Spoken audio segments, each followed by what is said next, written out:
Вас вітае служба інфармацыі тэлерадыёкампаніі «Гомель». У студыі працуе Юлія Масціч. Глядзіце ў гэтым выпуску. Па сучасных стандартах у Мазырскім раёне будуюць новыя жывёлагадоўчыя аб'екты. Увага бяспецы! У Жлобіне праверылі дзіцячыя пляцоўкі. Спёка вяртаецца. У рэгіёне на выхадных чакаецца да плюс 35. А зараз аб гэтым і іншым больш падрабязна. Старшыня пастаяннай камісіі Савета Рэспублікі па заканадаўстве і дзяржаўным будаўніцтве Міхаіл Русы наведаў Мазырскі раён.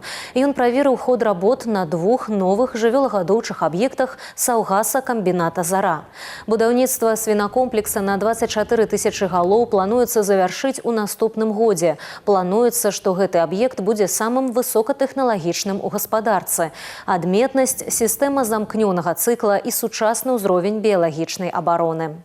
Для того, чтобы шло развитие, нам всегда говорят забивать гвоздь. Не будет строительства, не будет развития. В каждой области наработаны программы. И вот у меня интерес такой, что это как реализуется, чтобы те сроки, которые были поставлены главой государства, эти объекты были выведены. Видите, очень удачно выбран по свиноводческому комплексу место расположения. Но тут специалисты, конечно, высочайшего класса. Подобрали они подрядчика рядом Мозырский, все размещено. Имеют подрядчик не только строители, но и производство железобетона. Поэтому идут в графике. Другая кропка ў маршруце – будаўнічая пляцоўка малочна-таварнага комплексу на 1200 галоў. На тэрыторыі каля аграгарадка Рудня пабудуюць кароўнікі, даільна-малочныя блокі, прафілакторыі для цялят. Будаўніцтва ажыццяўляецца за кошт бюджэту горада Мінска і вобласці і часткова за ўласныя сродкі. З'яўленне адразу двух сучасных аб'ектаў дасць магчымасць прадпрыемству нарошчваць аб'ёмы вытворчасці, рэалізоўваць запатрабаваную на рынку прадукцыю і, як вынік, умацоўваць эканамічнае становішча. Развіццё сельскіх тэрыторый – гэта не толькі аграпрамысловы сектар, але і сучасная інфраструктура, выкананне сацыяльных стандартаў і ўмовы для дэмаграфічнага росту. У Гомельскім раёне прайшоў выязны практычны семінар для старшынь саветаў дэпутатаў базавага ўзроўню. Галоўная тэма – комплекснае ўладкаванне вёскі на прыкладзе Чонкаўскага сельсавета. Як спалучаць курортны патэнцыял і развіццё сацыяльнай сферы, глядзіце ў нашым наступным сюжэце. Чонкаўскі сельсавет унікальны сваім геаграфічным становішчам. Блізкасць да абласнога цэнтра і маляўнічы ландшафт на беразе ракі робяць яго прывабным для жыцця. Аднак суседства з вадой нясе і сур'ёзныя рызыкі. Падчас паводак тэрыторыя не раз пакутавала ад падтапленняў. Каб вырашыць праблему і засцерагчы жылы сектар, тут узвялі ахоўную дамбу. Объект наш закончен. Строительством мы сейчас занимаемся тем, что вводим его в эксплуатацию. Для этого берутся разрешительные документы, проводятся разные испытания, которые подтверждают готовность объекта к вводу.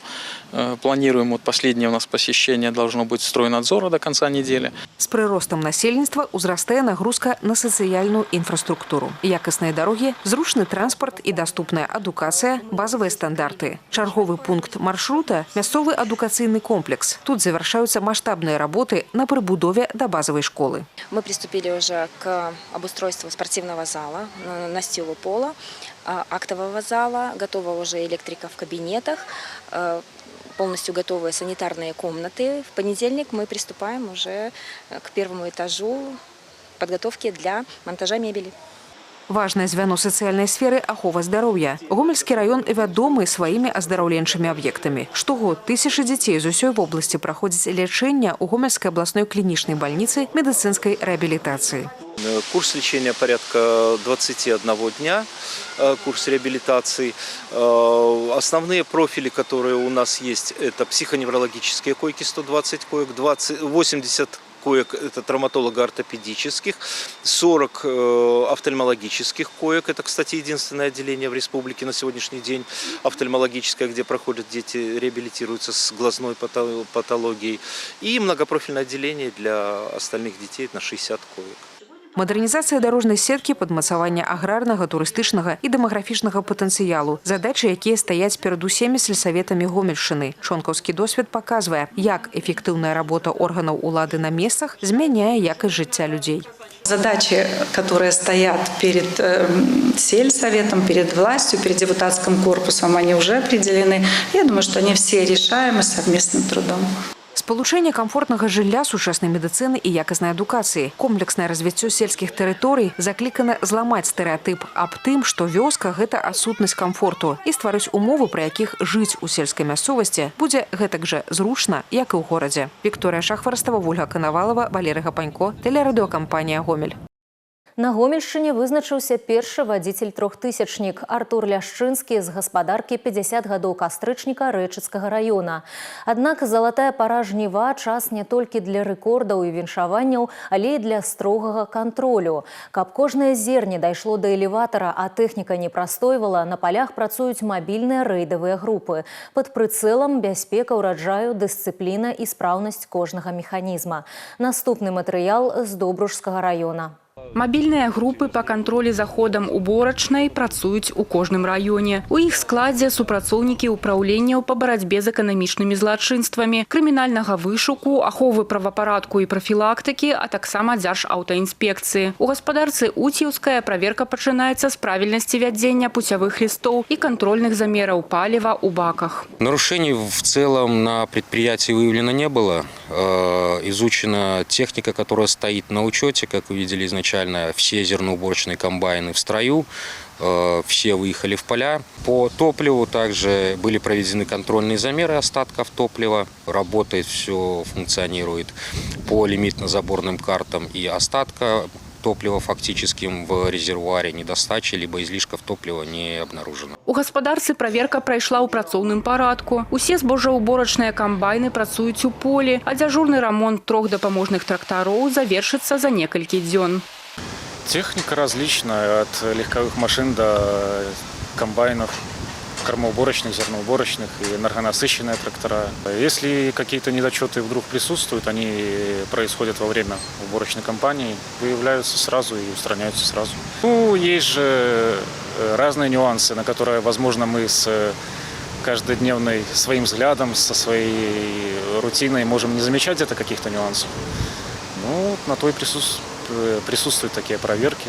Галоўная задача мабільных груп – забеспячэнне захаванасці ўраджаю і папярэджання безгаспадарчасці. І там, дзе прафілактыка не дапамагае, уступае ў сілу закон. С начала уборочной кампании по материалам сотрудников органов внутренних дел уже возбуждено 15 уголовных дел, в основном связанных с хищениями различных товарно-материальных ценностей. В рамках возбужденных уголовных дел, а также административных правонарушений, нарушителей изъято и возвращено в хозяйство свыше 3000 литров горюче-смазочных материалов, порядка 2,5 тонн зерна, а также иные товаро-материальные ценности. Работа мабільных груп працягнецца да завяршэння уборачнай кампаніі. Крысціна Іванушкіна, Владзіслаў Казлоў, Алеся Фетарцова, тэлерадыёкампанія «Гомель». Лепш папярэдзіць няшчасны выпадак, чым потым шкадаваць. У Жлобіне праверылі стан дзіцячых гульнявых пляцовак. Самае распаўсюджанае парушэнне – паломка элементаў гульнявога абсталявання. Акрамя тэхнічнага стану кантралююцца падмуркі і паверхні. У месцах прызямлення з горак павінны быць выкладзеныя прагумаваныя дыванкі. Пры іх адсутнасці паверхню трэба засыпаць пяском. Недапушчальныя на дзіцячых пляцоўках лужы, высокая трава і паўпустыя пясочніцы. Прокуратурой района ежегодно проводится данный мониторинг детских игровых площадок. Сегодня нами также была проведена проверка. В основном детское игровое сооружение соответствует предъявляемым требованиям, вместе с тем и факты выявлены нарушений. Нередко также и причинами выявленных нарушений является и небрежное отношение со стороны детей, поэтому призываем родителей напоминать своим детям правила элементарного поведения и прививание их бережного отношения к чужому имуществу. На тэрыторыі Жлобінскага района больш за 180 дзіцячых пляцовак. Спецыялісты правяраюць не толькі буйныя спартыўна-гульнявыя комплексы, але и дворовые турники с орелями. Осмотр и обследование происходит ежемесячно. При выявлении каких-то неполадок они незамедлительно устраняются. Хотелось бы попросить наших граждан более вежливо и аккуратно относиться к детскому оборудованию и к детским игровым площадкам, потому что они достаточно дорогостоящее оборудование, и не всегда получается своевременно его отремонтировать. Па выніках наглядных мерапрыемстваў пракуратура вынесла прадпісанне эксплуатуючай арганізацыі з патрабаваннем неадкладна ліквідаваць выяўленыя парушэнні, у тым ліку правесці рамонт канструкцый. За першае паўгоддзе ў рэгіёне выяўлена больш за 900 парушэнняў пры прымяненні падатку на прафесійны даход. Плацельшчыкам даналічана каля 200 тысяч рублёў.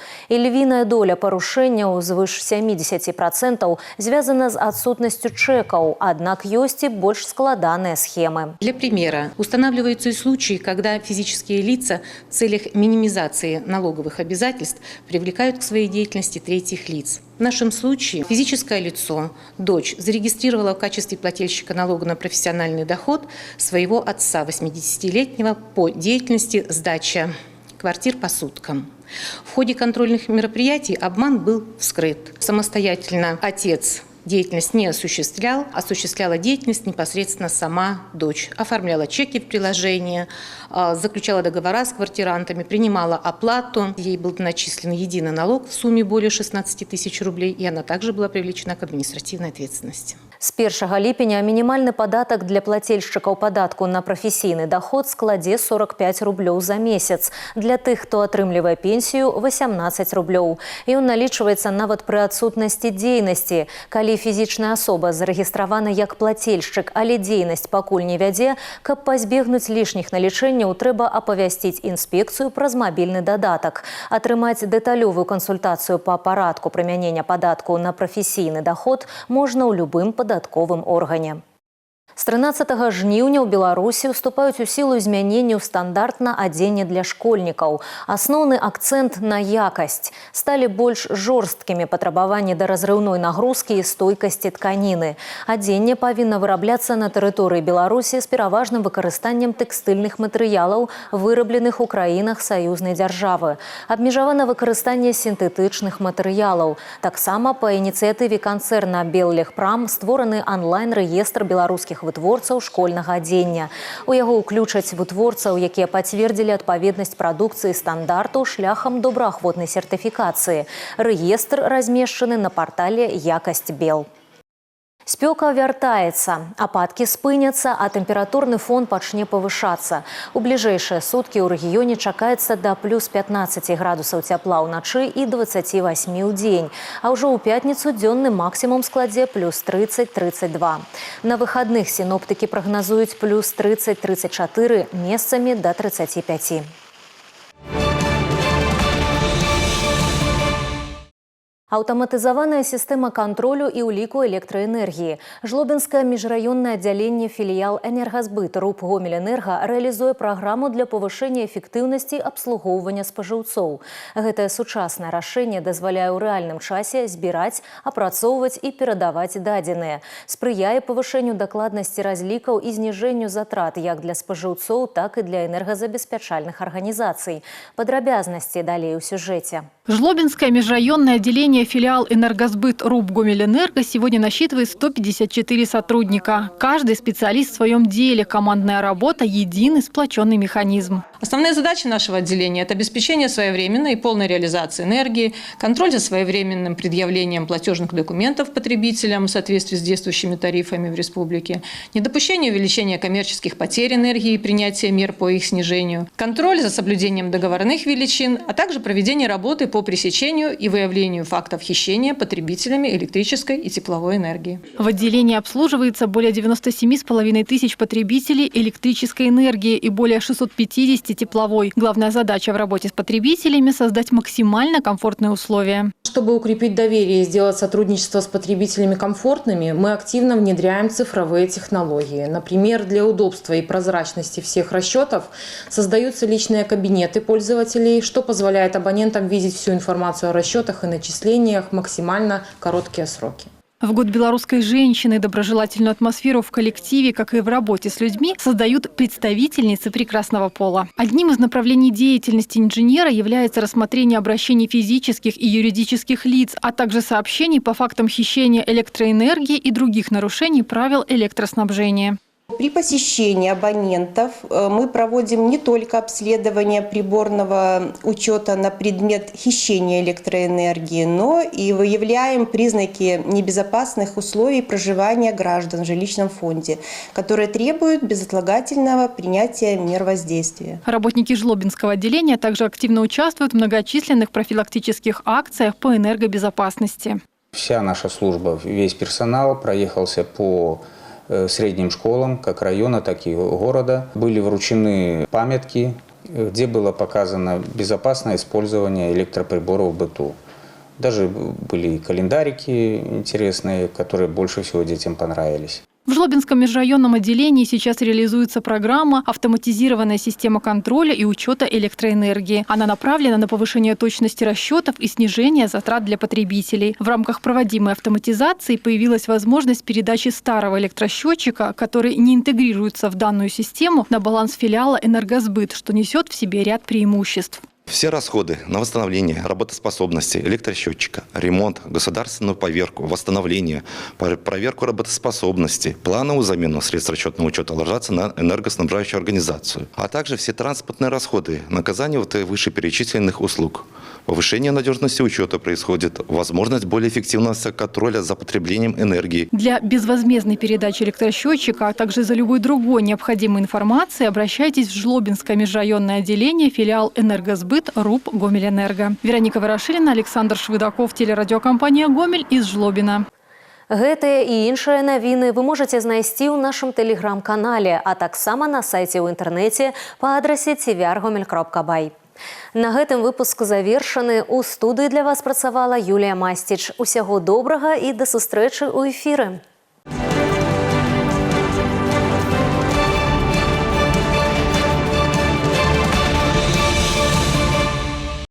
Эфир телеканала «Беларусь-4» продолжает де-факто. В студии Михаил Синицын. Здравствуйте.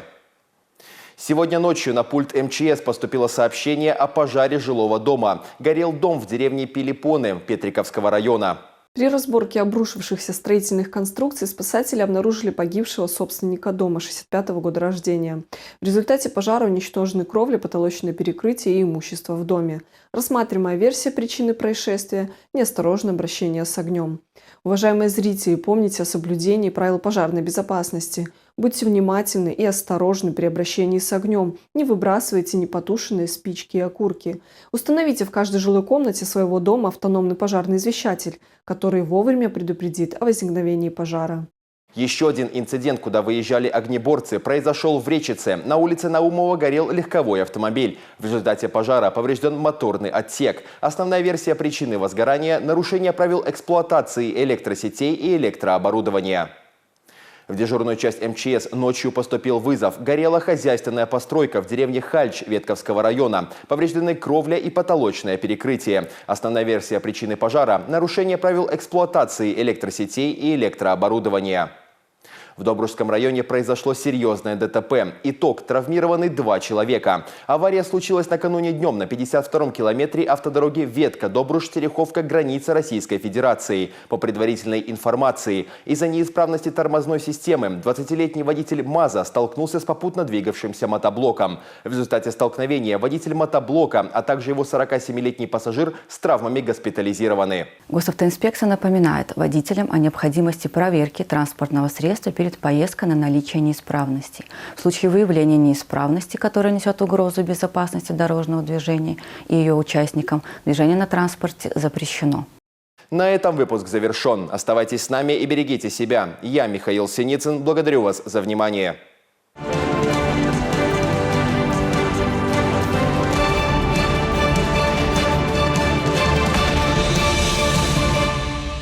В субботу 1 августа футбольный клуб «Гомель» сыграет против команды Витебска. Матч пройдет в рамках 16-го тура чемпионата Беларуси по футболу 2026 года. Это второй поединок между командами за текущий год. Первый завершился ничьей. Игра состоится в 18:10 на стадионе «Центральный» в Гомеле.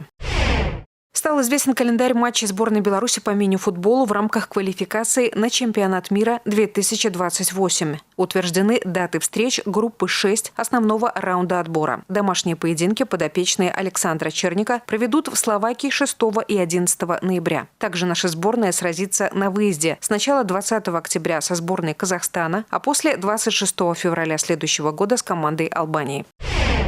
Белорусские борцы греко-римского стиля Егор Савич и Тимофей Семененко остановились в шаге от наград чемпионата мира среди спортсменов до 17 лет в Баку. В весе до 110 килограммов Савич стартовал с поражения от Бруно Полона из США, а в утешительной сетке прошел атлетов из Японии и Армении. В схватке за третье место белорус проиграл сербу Андрею Симичу. Семененко по ходу турнира в категории до 55 килограммов победил сверстников из Чехии, Армении и Индии, но в полуфинале не справился с Кеве Ковачем из Венгрии. В поединке за бронзу Тимофей уступил румыну Владу Трипу.